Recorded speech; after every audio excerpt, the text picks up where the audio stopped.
नमस्कार दोस्तों, आज की वीडियो में हम बताएंगे कि लोहे के पाइप को सही नाप से सीधा और सुरक्षित तरीके से कैसे काटते हैं।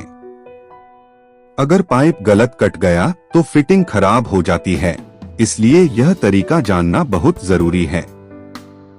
और आपको इस वीडियो में पेच की मदद से दो पाइप को टाइट करने का तरीका दिखाने वाले हैं। वीडियो को पूरा देखना, वीडियो को स्किप मत करना।